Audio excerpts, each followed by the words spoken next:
હવે જુઓ યુપીમાં કેબિનેટ વિસ્તરણ, પણ શું છે રાજકીય સંદેશ?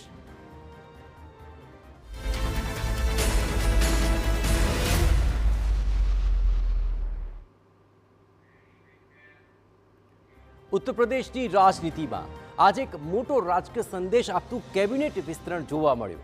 યોગી આદિત્યનાથ સરકારે પોતાના આ બીજા કાર્યકાળમાં બીજી વખત મંત્રીમંડળનું વિસ્તરણ કર્યું અને 2027ની ચૂંટણી પહેલા સામાજિક અને રાજકીય સમીકરણો ગોઠવવાની એક શરૂઆત પણ કરી દીધી. 6 નવા મંત્રીઓની એન્ટ્રી, 2 મંત્રીઓને પ્રમોશન અને સૌથી વધુ ચર્ચામાં રહ્યા સપાના બાગી મનોજ પાંડે અને આંગણવાડી કાર્યકર રહી ચૂકેલી કૃષ્ણા પાસવાન. તો બીજી તરફ અખિલેશ યાદવે દિલ્હીથી પરચી આવી એમ કહી યોગી સરકાર પર કટાક્ષ કર્યો, જ્યારે કે ભાજપે તેને સંવૈધાનિક પ્રક્રિયા ગણાવી જવાબી પ્રહાર કર્યો. તો શું આ માત્ર કેબિનેટ વિસ્તરણ છે કે પછી 2027 પહેલાનું મોટું સોશિયલ એન્જિનિયરિંગ? જુઓ આ ખાસ રિપોર્ટ.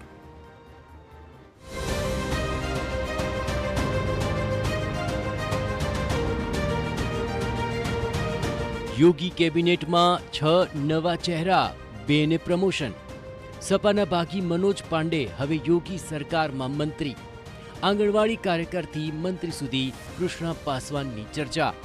2027 પહેલા બીજેપીનું મોટું સામાજિક અને રાજકીય સંતુલન. જ્યાં યોગી કેબિનેટમાં નવા ચહેરાઓની એન્ટ્રી થઈ છે. લખનૌના રાજભવનમાં યોજાયેલા શપથ ગ્રહણ સમારોહમાં યોગી સરકારનું વિસ્તરણ કરવામાં આવ્યું. સૌથી પહેલા પૂર્વ બીજેપી પ્રદેશ અધ્યક્ષ ભૂપેન્દ્ર ચૌધરીએ શપથ લીધા. ત્યારબાદ સપાના બાગી એમએલએ મનોજ પાંડેને કેબિનેટ મંત્રી બનાવાયા, જ્યારે અજીત પાલ અને સૌમેન્દ્ર તોમરને પ્રમોશન આપીને રાજ્યમંત્રીમાંથી સ્વતંત્ર પ્રભાર સોંપાયો. તે ઉપરાંત કૃષ્ણા પાસવાન, કૈલાશ રાજપૂત, સુરેન્દ્ર દિલેર અને હંસરાજ વિશ્વકર્માને રાજ્યમંત્રી બનાવવામાં આવ્યા. નવા મંત્રીઓએ ખુશી વ્યક્ત કરી અને યુપીના વિકાસમાં સહયોગ આપવાની વાત કરી. अब पूरी टीम जो नए मंत्रिमंडल के साथी हैं, सब लोग एकजुट होकर लगेंगे और उत्तर प्रदेश को विकसित उत्तर प्रदेश बनाएंगे. और मैं निश्चित रूप से जो अपेक्षाएं हैं नेतृत्व की, अपने सभी कार्यकर्ताओं के साथ मिलकर जो भी काम मिलेगा, जो विभाग मिलेगा, माननीय मुख्यमंत्री जी के नेतृत्व में उत्तर प्रदेश की बेहतरी के लिए, विकास के लिए काम करेंगे. जिन साथियों ने आज शपथ ली है, निश्चित है कि प्रदेश के विकास में और आने वाले चुनाव में बड़ा योगदान होगा. बहुत ही अच्छा लग रहा है और जो जिम्मेदारी मुझे भारतीय जनता पार्टी की सरकार ने दी है, मोदी जी ने, योगी जी ने दी है, उसको अच्छे से निर्वहन करने का पूरा प्रयास करूंगा और अपनी जिम्मेदारी को अच्छे से निभाऊंगा. કૃષ્ણા પાસવાન સૌથી વધુ ચર્ચામાં કેમ? આ સમગ્ર વિસ્તરણમાં સૌથી વધુ ચર્ચા કૃષ્ણા પાસવાનની થઈ રહી છે. એક સમયની આંગણવાડી કાર્યકર રહેલી કૃષ્ણા પાસવાન હવે યોગી સરકારમાં મંત્રી બની ચૂક્યા છે. 4 વખતની ધારાસભ્ય રહેલી કૃષ્ણા પાસવાન બીજેપીના દલિત અને મહિલા સમીકરણને મજબૂત કરવાનો પ્રયત્ન કરશે તેવું માનવામાં આવી રહ્યું છે. શપથ બાદ રાજ્યપાલ અને સીએમ યોગીના પગ સ્પર્શ કરવાની તસવીરો પણ ચર્ચાનો વિષય બની. કૃષ્ણાએ કોઈ પણ જવાબદારી મળશે તેનું નિર્વહન કરવાનો વિશ્વાસ બતાવ્યો હતો.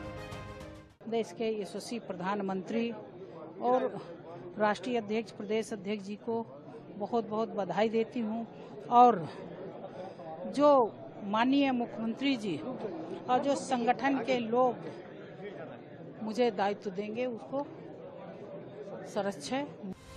મનોજ પાંડેની એન્ટ્રી સપાને સીધો સંદેશ. જ્યાં સપાના બાકી નેતા મનોજ પાંડેને મંત્રી બનાવીને બીજેપીએ સમાજવાદી પાર્ટીને સીધો રાજકીય સંદેશ આપ્યો. 2024ના રાજ્યસભા ચૂંટણીમાં મનોજ પાંડેએ ક્રોસ વોટિંગ કર્યું હતું અને ત્યારબાદ સપાએ તેમને પાર્ટીમાંથી કાઢી મૂક્યા હતા. હવે તેમને મંત્રી બનાવીને બીજેપીએ એ બતાવ્યું કે વિપક્ષના અસંતુષ્ટ નેતાઓ માટે તેના દરવાજા ખુલ્લા છે. મંત્રી બનતા જ મનોજ પાંડેએ કહ્યું કે અખિલેશનું મગજ બગડી ગયું છે, તો પંકજ ચૌધરીએ પણ કહ્યું કે અખિલેશનું કામ ખાલી સવાલ ઊભા કરવાનું છે. देखिए, ये उनका मानसिक असंतुलन है और जब पूरा देश का जनादेश आज भारतीय जनता पार्टी, राष्ट्र और सनातन का जो स्तंभ है, जो उनको आगे लेकर के चल रहे हैं, भारत के प्रधानमंत्री आदरणीय नरेंद्र मोदी जी के नेतृत्व में आज जनादेश भारतीय जनता पार्टी की तरफ जा रहा हो, तो कई बार की लगातार हार से पराजित समाजवादी पार्टी इस तरीके के सवाल उठाते हैं. देखिए, विपक्ष का काम होता है सवाल खड़ा करना. अब कुछ भी करो तो सवाल खड़ा करेंगे और हर चीज़ का जवाब नहीं दे सकता.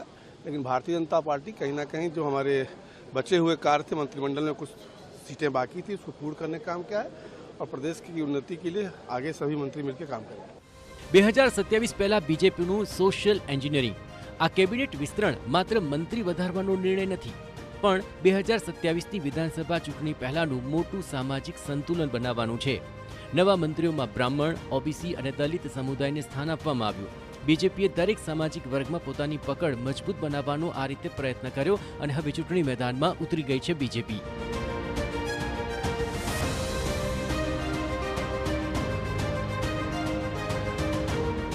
અખિલેશનો તંજ વર્સિસ બીજેપીનો જવાબ. કેબિનેટ વિસ્તરણ બાદ રાજકીય વાકયુદ્ધ પણ શરૂ થઈ ગયું છે.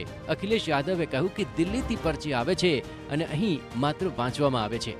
તેમણે સીએમને કુરિયર મેસેન્જર કહી કટાક્ષ કર્યો, જ્યારે બીજેપીએ વળતો જવાબ આપ્યો કે આ સંપૂર્ણ સંવૈધાનિક પ્રક્રિયા છે અને વિપક્ષ માત્ર પ્રશ્નો ઊભા કરવાની રાજનીતિ કરે છે.